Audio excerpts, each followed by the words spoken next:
Live from the Coppell Chevrolet GMC studios, this is The Show on Omaha's ESPN Radio, AM 590. Welcome back. Thanks for tuning in.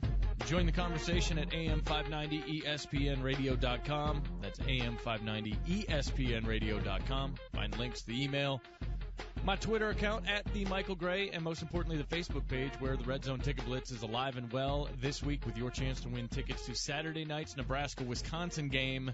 Like the Facebook page, fill out the necessary information, and get yourself in the running for free tickets to see the Skurs and the Badgers play at Memorial Stadium on Saturday night. Speaking of that, we're joined now by Josh Harvey of Big Red Report, BigRedReport.com. Josh, how are you? Doing pretty good. 73 points. You take anything at all from that game?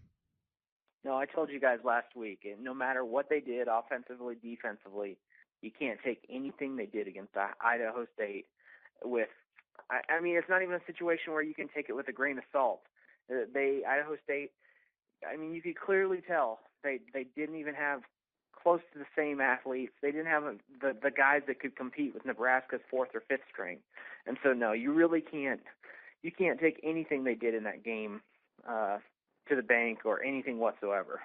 That being said, one of the important tweaks that was made, not just this week against Idaho State, but we also saw it against Arkansas State, is the shift occasionally to a 3-4 look with Eric Martin kind of becoming a roaming linebacker in that sort of a stand-up kind of a role. Is that something you expect to see against Wisconsin, or do they go back to their traditional 4-3 look?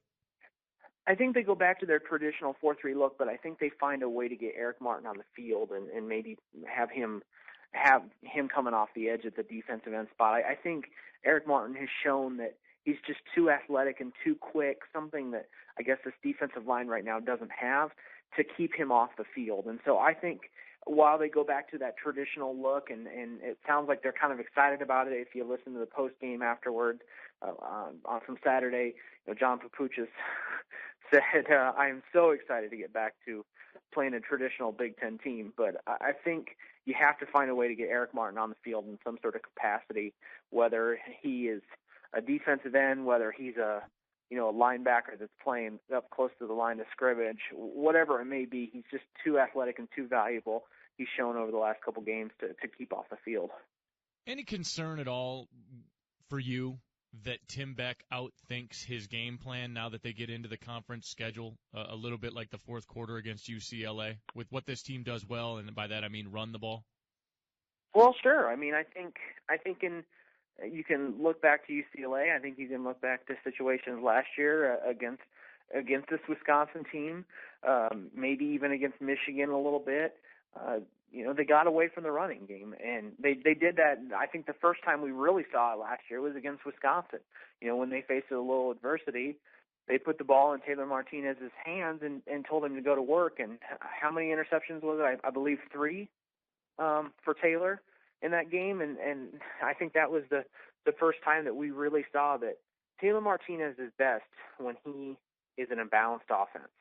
And when this Nebraska offense is balanced, it's one of the better offenses in the country. But when they force Taylor Martinez to throw, they struggle.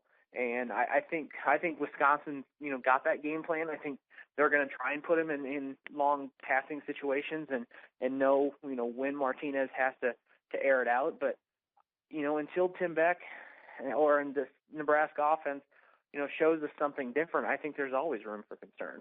But, Josh, it's interesting. Rex Burkhead came back, didn't look like he missed a beat. Does it still run through him, though, or is it Taylor? I mean, because I think it has to be 22 moving forward. Yeah, I still think it runs through him. I think Amir Abdullah is going to get a few more carries probably this season than anybody expected just because of what he's shown. You said he didn't miss a beat. I don't know if I agree with that. I thought Rex looked a tad slow on that run, and because it was Idaho State, we really didn't notice it. But I think that knee brace is bothering him. When he would shift, it just didn't look like he was shifting quite as well as he used to. Not that Rex Burkhead has ever been, the Barry Sanders in college football. I don't think that, but he didn't quite look as comfortable. Maybe that was just him knocking off the rust. Maybe that was the knee brace. There's maybe a chance that the knee brace comes off this week, according to Bo Pelini in his presser today. That's up to the doctors. I still think Burkhead is, ready to go and everything like that. I'm not saying that. I don't know if I saw the same Rex Burkhead, though, last week as I did against Southern Miss earlier in the season. Josh Harvey, Big Red Report, BigRedReport.com, part of the Fox Sports Networks. And Josh, Bo Pelini has spoken often about the roller coaster and trying to keep his kids from riding the waves that come with being a Husker football player in the season.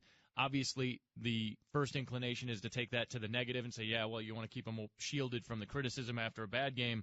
But I would contend that it is the games following a blowout win that might trouble this team more. Any worries at all about this team coming in as a 12.5-point favorite over Wisconsin, coming off a couple of big-time blowout wins, and that they may not be taking the Badgers seriously, especially considering how Wisconsin has struggled to this point? Last year I would have probably said that, but this year, no. Just because I think these players remember what happened to them in Madison last year. And they can talk about how, hey, it's one game at a time, and up to this point they haven't wanted to comment on Wisconsin and whatnot. But that game bothered them last year. And even Bo Pelini today was asked, can you take anything away from that game and can it motivate your players? And while Bo didn't want to come out and say it, he said different guys get motivated for different reasons. I think this is a team that obviously didn't play very well in Wisconsin. I don't think they were the better team on that day, but I think the game would have been a lot closer and a lot more respectable. And I think Nebraska's been bothered by that. And I think that's why you're not going to see them overlooking or thinking that it's in the bag because, Wisconsin struggled and Nebraska's, cruised against a couple cupcakes. I don't think that's the case. I think also Nebraska recognizes that Arkansas State and Idaho State are what they are and that they can't get too excited about those wins. That being said, how do you see this game developing? Because my money is all on their offensive line at Wisconsin versus Nebraska's defensive line. I think that battle will have a lot to say in how this game goes. I think it's in the trenches both ways because when you look at the Wisconsin offense, they've struggled this year too. I know that they kind of got back on track against UTEP, but still, they struggled against Utah State. I think they scored 14 in that game, or maybe 16. They struggled against Oregon State, only had 7 points, 207 total yards of offense. Their offense has definitely struggled. And so I think it definitely comes up front, both on the Nebraska offensive line versus the Wisconsin defensive line and vice versa. It's one of those things you could probably say it every week, but whoever wins the trenches in this game will honestly win this football game. Josh, it was interesting. I know you were at the press conference this morning where Bo Pelini talked, for 15 minutes about recruiting and his map and, how he likes the state of Ohio for recruiting. What were your thoughts on everything that Bo said this morning? Bo was asked if how big this weekend was when it comes to recruiting because they're going to have more official visitors in this weekend, probably likely than any point in Bo's career. And so that kind of is one of those things where, you put on a great performance against Wisconsin and you got a lot of recruits there talking amongst each other, excited. If you get blitzed by Wisconsin and you don't have a great performance, it could be a game that could really hurt you when it comes to recruiting. You also look at these two teams. There's a lot of guys still on the board that both teams are recruiting, and both teams are, maybe in the top 5, top 8 that they're competing for. And Wisconsin has a few commitments that Nebraska really wanted this year, and so does Nebraska. They pulled A.J. Nader out of the state, a commitment. He's the number 1 player in the state of Wisconsin, so that's got to be bothering Brett Bielema. Brett Bielema also wanted Johnny Stanton. Nebraska was able to land his commitment. So I think when you look at this game, it's a big for recruiting. But kind of going back to what you had asked, Mark, I wasn't that surprised. I think the staff is always trying to kind of evaluate where they're recruiting. And Nebraska, you got to go where you're having success. And that's why I wasn't really that surprised when Bo Pelini said, hey, we're kind of spinning our wheels in some of the places out east. We might start to get away from there, especially when they're having success in states like California, Ohio, and Texas, where really you have to have more than one guy recruiting those states because there's just too many players, too many great high school programs to have one guy covering the whole state effectively. And so I wasn't really that surprised. Josh Harvey, a Big Red Report. And Josh, you brought up a name. I wanted to get your thoughts real quick. Johnny Stanton done for the season, having knee surgery. Any idea on his status or what kind of recovery he's looking at? I think it's just a typical ACL from the sounds of it, kind of what I'm getting from secondhand stuff, it doesn't sound like it's definitely not career-ending or anything, and I think they're just expecting a full recovery with the traditional timetable, and that's fine. I think Johnny Stanton, I think a lot of fans kind of got scared right away, but Johnny Stanton, while he's a dual-threat quarterback, he's not that speed rush guy. So I don't think it's going to be a situation where this ACL injury is going to have him losing a step going forward. And the fact of the matter is, too, Taylor Martinez is going to be a senior next year. Nobody is going to dethrone Taylor. And so they're not going to need a Johnny Stanton next year anyway. That can give him plenty of time to really recover. I won't be surprised if he doesn't start practicing maybe until midway through the start of next year as far as a scout team role or whatnot. And so, it's disappointing because he's on a team that's one of the top 5 in the country. They honestly have a shot in winning the National High School championship.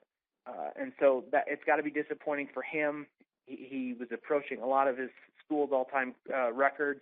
That has to be disappointing, but it sounds like he's going to make a full recovery, and that's what Husker fans want to hear. Josh Harvey, BigRedReport.com. You can read his stuff online, pick up a copy of the magazine, and get ready for the start of the Big Ten Conference schedule with Wisconsin and the Huskers getting after it Saturday night under the lights in Lincoln. Josh, thanks a ton. Not a problem, guys. Talk to you later. Josh Harvey, Big Red Report and BigRedReport.com.